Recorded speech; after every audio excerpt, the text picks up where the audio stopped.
Florida State quarterback Thomas Castellanos takes a couple shots at the Alabama defense. Is that a good idea?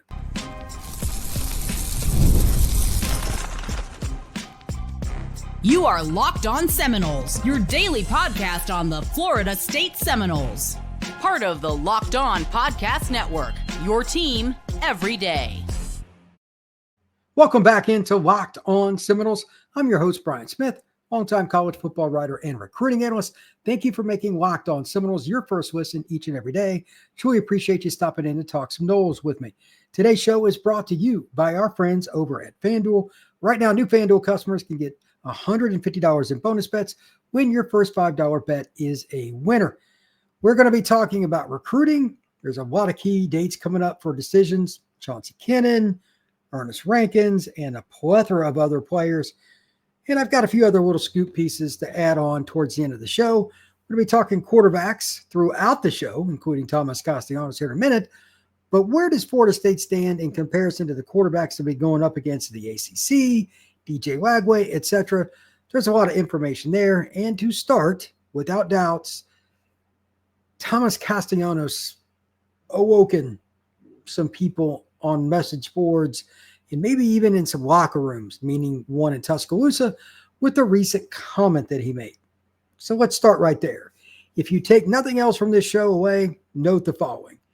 Anytime you give another team bulletin board material, you better be ready to back it up.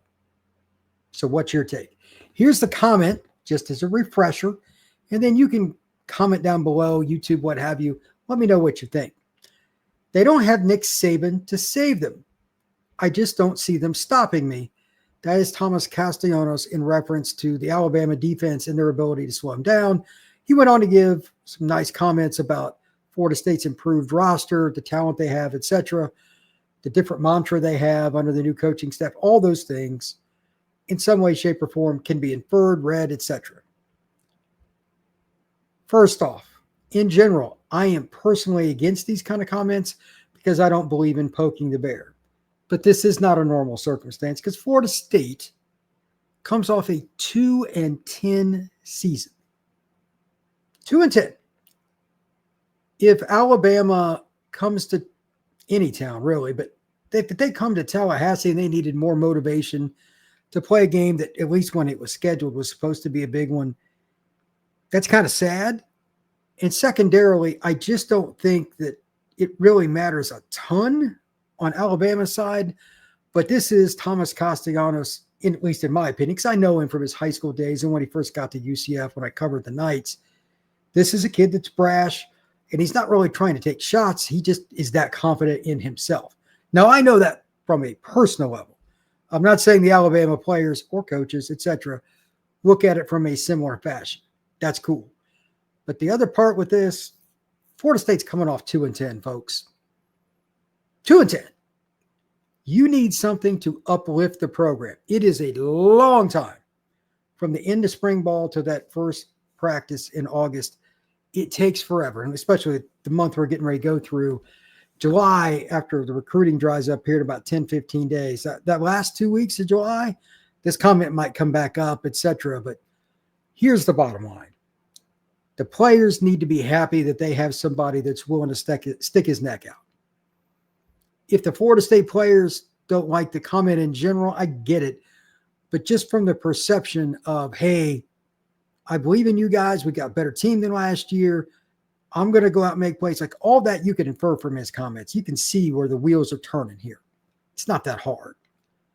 I think it's good because playing Alabama, like I'm the first one to admit, I'm going to pick Alabama in that game. I've made that clear for months. But this gives me at least a little pause on doing that because either it's going to work or it's not.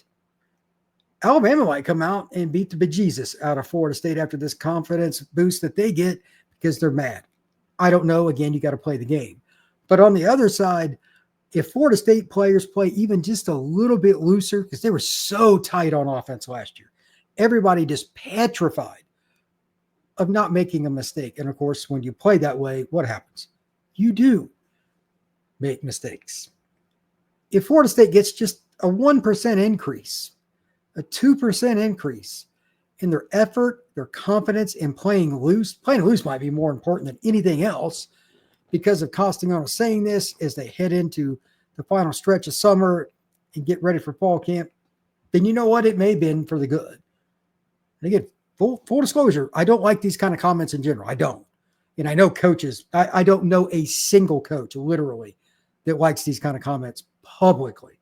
And I guarantee you, Kalen DeBoer's staff has already made sure every player on the roster at the University of Alabama knows about this statement. It is what it is now. It's water under the bridge. But Florida State has to find a way to make it a motivator. Again, comment down below if you've got something you want to say about it, fire away. But I think it may end up working out in Florida State's favor. I'm not saying that's going to lead them to a victory, but they got to come out in that first quarter and play with passion and fire and believe. Last year, towards the end of that second game against, ironically, Boston College, I would say the language that you could read from the bodies that were on the, especially defensively, they were just so shocked. They were just constantly back out on the field in bad situations. It was a sign of things to come. I knew they were in trouble as a team for the season. They didn't have confidence in each other. Nobody had confidence in that offense, including their own players. But that's not going to be a problem this year. Not with Thomas Castellanos. And again, I know him from his time in high school and at UCF, but it's just interesting that so many people have commented about it, and I've read it all over the place on X, different social media platforms and articles and whatnot. That's all fine. And of course, the message board idiots that you will find at any school, Florida State, Alabama, or anywhere else. I just think it's going to probably help Florida State, but they got to maximize in those first 5 minutes. If you don't maximize, and especially if you play poorly in the first 5 minutes, it's Katie bar the door. Alabama has more talent. Much to what Thomas apparently thinks. I'm just telling you, Alabama's got more raw talent than Florida State. So emotion is important. Of course, the play calling and the scheme, it's first game you got all summer to prepare for the Crimson Tide. But if they can win that first 5 minutes, get up 7-0, something like that, then you know what? Maybe Thomas Castellanos did the Noles a favor. I'm not saying it's the plan that I would practice every single day, but it's not one that I'm totally dead set against. It's interesting. I don't know if there's been another comment this offseason, forget Florida State for a second, but in college football that was as direct a shot across the bow is what Thomas made. And for that, I thank him just from the interesting standpoint of it, because the psychology of football, game to game, especially with college kids, they're pretty emotional, is really fascinating. It really is. So, like I said, it's going to go one of two ways. It's going to be really good or really bad. And I think we'll know in the first 5 minutes of the ball game. If Florida State is ready for that first 5 minutes and Thomas helped them in any way, we will all know. If not, that game could get out of hand in a hurry. It's going to go one way or the other. That's my prediction. So we'll see how it goes. When we come back, we're going to talk about quarterbacks for other teams, not the ones Florida State, how they should project this season, how it impacts Florida State's win-loss record. That is next here on Locked On Seminoles. Summer sports are in full swing, and whether you're all about baseball under the lights, golf on the green, high-stakes soccer, FanDuel is the best way to make every game more exciting. You've already seen the action all summer long, and it's continuing. We got baseball going into the All-Star break. We've got soccer. We've got all kinds of things going on with the NBA Finals now over. We're starting to talk more about football, but there's a lot of different things you can look at with FanDuel. Golf's a big deal right now. There's a lot of great tournaments going on. And with FanDuel, you can get on the game while your friends are sitting out there at the beach getting sunburned. For me, it's baseball right now. I'm pretty fascinated with the starting pitchers. You're getting to the time of the year where the really good players stand out at that spot. And as the old saying goes in baseball, you're only as good as your next day's starting pitcher. So I think if you're going to be looking at wagering any of those games, that's something to think about. And you can also get in on that same kind of concept with a lot of other sports too. In golf, there's a lot of guys that get hot too from tournament to tournament. If you are new to FanDuel, new customers can bet $5 and get $150 in bonus bets if you win your first bet. Open the FanDuel app or just go to FanDuel.com to get started. Thank you once again for making Locked On Seminoles your first listen each and every day. Truly appreciate you stopping in to talk some Noles with me. I'm going to be discussing a few quarterbacks now that I know at least something about, and this is more of the subjective point. I don't think it's really time to dive into the stats yet. I'll probably do that in August, but what's going to happen when Florida State takes the field against some of the teams that you're not quite as familiar with? I'll mention, Carson Beck and some of that, but I just want to go over a few things because I know a lot of you gamble on season win totals. Okay, what's the number one position you look at to try to figure that out? That's obvious. It's quarterback. If you have quarterback play, you got a shot, or at least that's the thought process. Here are some of the quarterbacks that I'm curious about, or the quarterback battles. The one at Alabama, ironically, depending on who one believes, is not over. Matter of fact, it's a little awkward. So we're going to talk about that first. Ty Simpson, he was a 5-star by some people. He's from the state of Tennessee. More of a pocket guy, but he can move. I don't think he has the arm to be a 5-star. I never saw it that way, but I thought he was a good college prospect. Well, it hasn't worked out for him. But he's trending as the leading guy to start. Two things to think about with that. He is experienced. That'll help him. But Kalen DeBoer has brought in Grubbs. For those who don't know, he was the guy that was the OC at Washington. He was either stayed at Washington or went to the Seahawks or something. He wasn't with Bama last year. Really good OC. He's now in Tuscaloosa.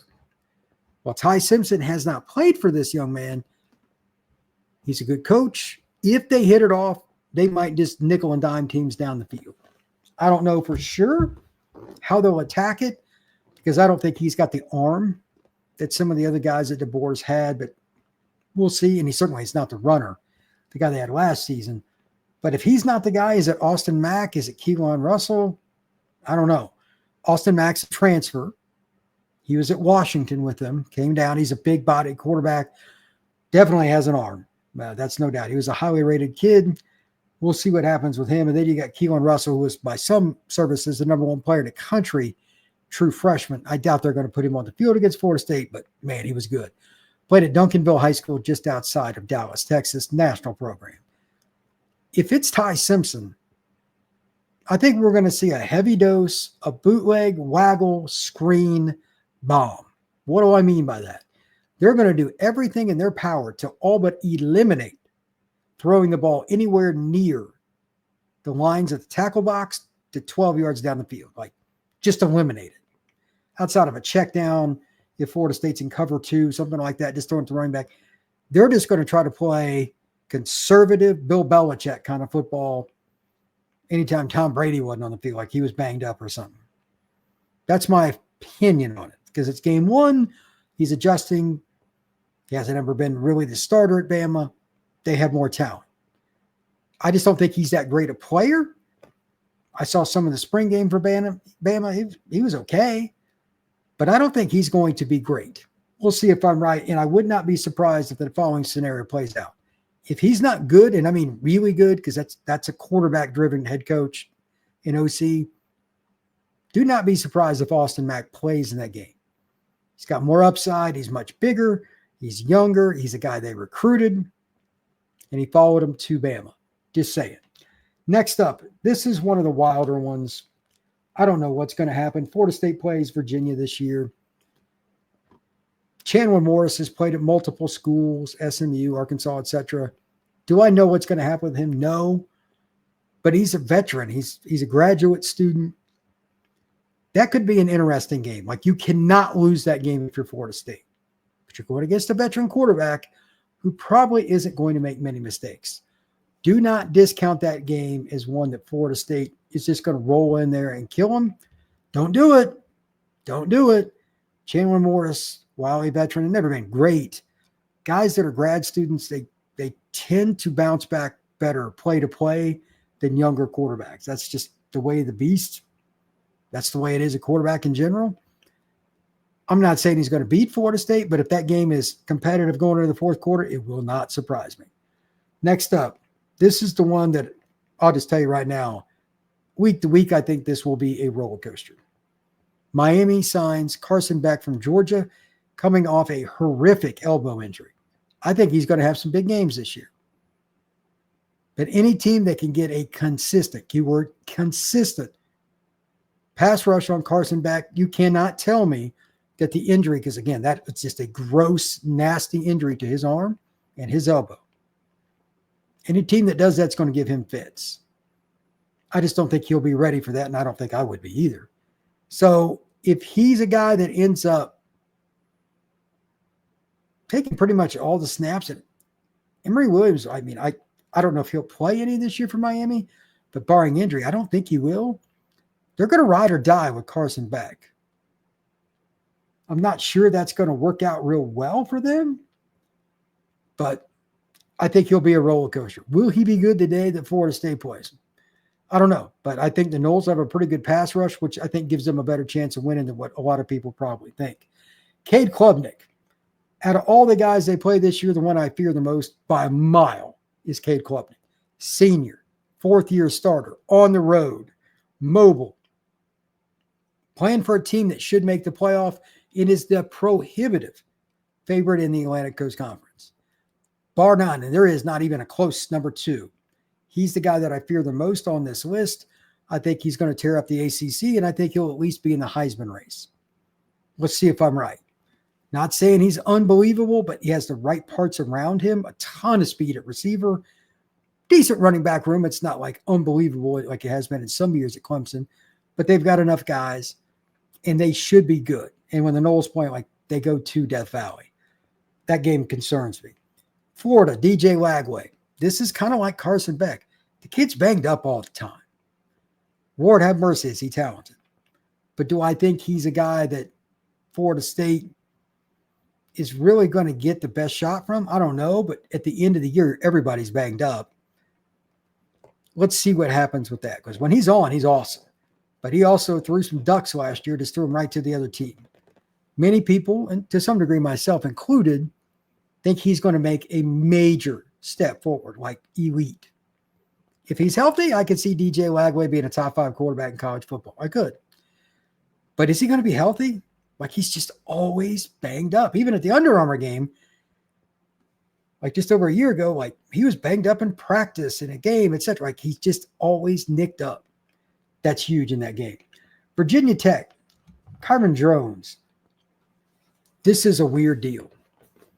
I don't know what to think of this. The head coach is a defensive-minded guy. He was the DC at Penn State at one point. But like, he was up and down like a roller coaster last year. Drones has got a ton of talent. He's got a big arm. He's mobile. He's played for a couple of years. Has all the makings of a guy that has a breakout season. My two questions are, do they have the players around him, especially at offensive tackle, to keep him healthy? They just lost their best offensive tackle to Auburn in the transfer portal. And secondarily, is he getting the right coaching? Because like, he went backwards last year. Not forward, he went backwards. So that would be a little concerning to me. Florida State should win that game, but Drones, like, if he figures it out, that guy's going to cause somebody a problem this year. I don't know which one it's going to be, but it could be Florida State. When we come back, I'm going to talk about the latest recruiting news, a few commitment dates that are really important. I think Noles are going to get a few of the guys they got coming up. That is next here on Locked On Seminoles.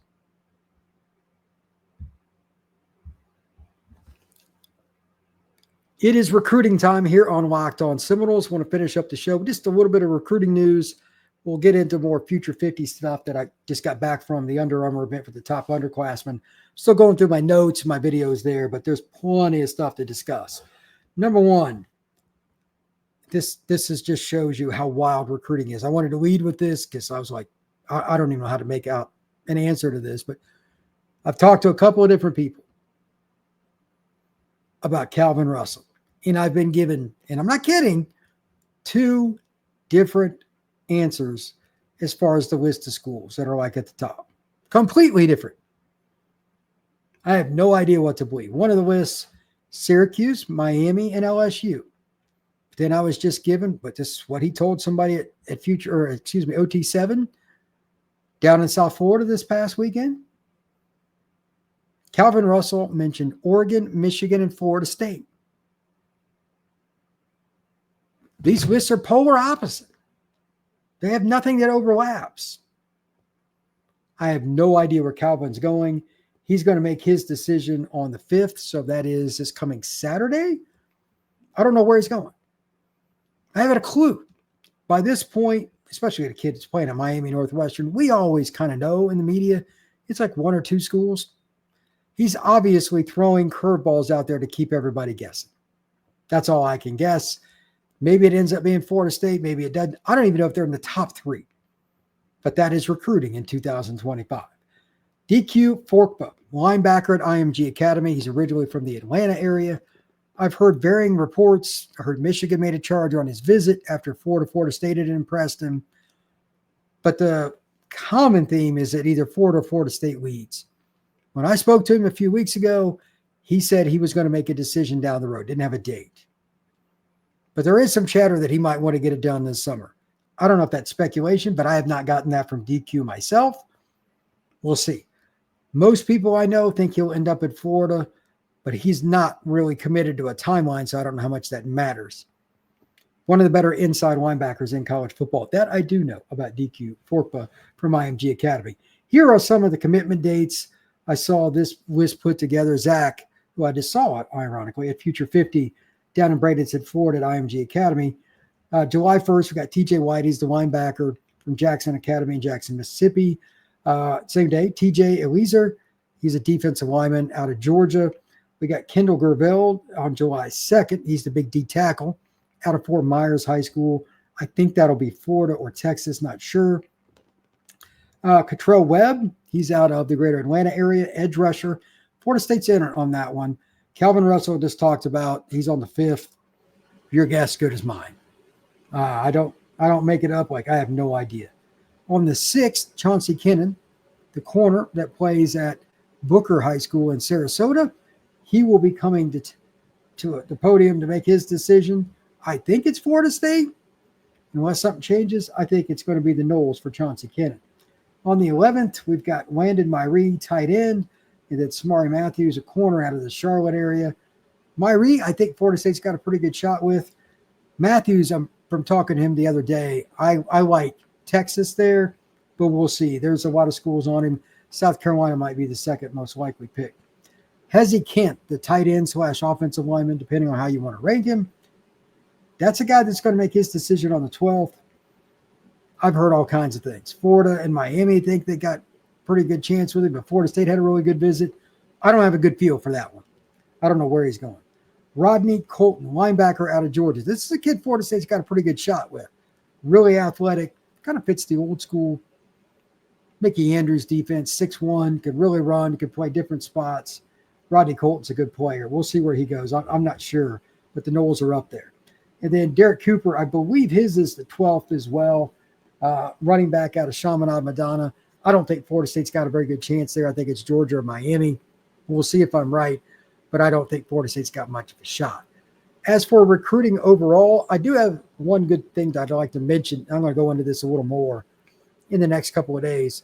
Future 50 is the top underclassmen event every year. Kids from across the country are flown in, stay at a nice hotel, food, all kinds of stuff, free gear. There's NFL coaches there. Roman Harper played at Alabama, played with the Saints a bunch of places. He was coaching the DBs. I spoke with him after the event a little bit. Great guy. They've got all kinds of Pepper Johnson. It's just insane. Every position's got an NFL guy like coaching these kids. It's awesome. And the competition's high. But before we hit the field, the day before, it was Friday, we have a media session from 11 to 2. Kids come in for about 5-10 minutes, and we all just interview them. Chad Simmons, you name somebody, Rivals on 3, you name the network, 24/7. They're all there. The very first guy that came in mentioned Florida State first. I thought, that's a good omen. And then just around the room, in-state, out-of-state, offensive players, defensive players, totally. And I don't know where this came from. I honestly didn't see it coming. Totally different than last year at the same event. I constantly talk about on this show how recruiting is about relationships. This past weekend, I should say, Future 50 event, 100% that's what it's about. Even coming off 2-10, Here's a good example. There's a kid named Guerrero. He's in Mobile, plays at one of the tradition-rich programs. He's been committed to Bama for a while, even though he's only going into his junior year. Grew up diehard Bama fan. He was Alabama State Player of the Year as a defensive player, as like a sophomore. Like that just doesn't happen in the state of Alabama. Really good high school football state. One of the guys I'm standing next to before I even had a chance to speak with him, he says, was there anybody making a run? And he just kind of threw it out there. He said, Florida State, like no hesitation. Really likes the Florida State staff, really likes how they're coming after him. And while I'm using this as a microcosm, this is a national top 50 kid at a premium position. He's a pure pass rusher, period. When I watched the video, I was like, holy crap, that's what it's supposed to look like. Went back through, I was just shooting video, just constantly start, and stop. But I went back through and I was watching him do just some basic drills, looking at his length and all that. I'm like, that's what Florida State had when they were dominating. So how do you get to the point that you're coming off 2-10, yet you're getting the interest of a guy that grew up in Alabama, rooted for Alabama, has committed for Alabama, and you're right there with him? Effort in building relationships. There is never a second place to that. It's just, that's its own entity way over there. I know a lot of people, kids just pick things on NIL. That's not the way it works. That's the extra. If there's a really close race, it can be the tipping point. Number one is still relationships. This Florida State staff, by comparison, is a million times better compared to the one they had last year and previous years since Norvell has been here at recruiting and building relationships. Way better. Now, the current class they're working on, the guys that they brought in, the Nebraska guys, etc., the UCF guys, they're a little behind the eight ball. They really are, because they're trying to make up ground on kids, especially ones outside the area, California kid, Texas kid. Somebody UCF didn't recruit. Somebody that Nebraska didn't recruit for some reason. Okay. But that 27 group, they're going to have a whole year to recruit them, and sometimes more. They're going to do better.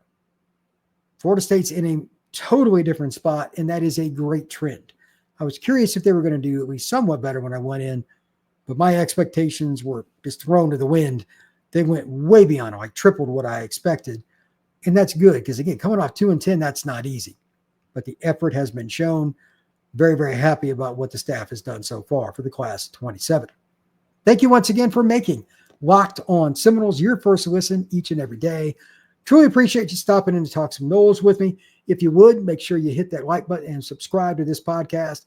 And if you want more recruiting information and what's going on in that, my other podcast here on the Locked On Podcast Network, the Portal Podcast, Recruiting, Florida State, and everybody else, you can check that out as well. We will see you again soon here on Locked On Seminoles.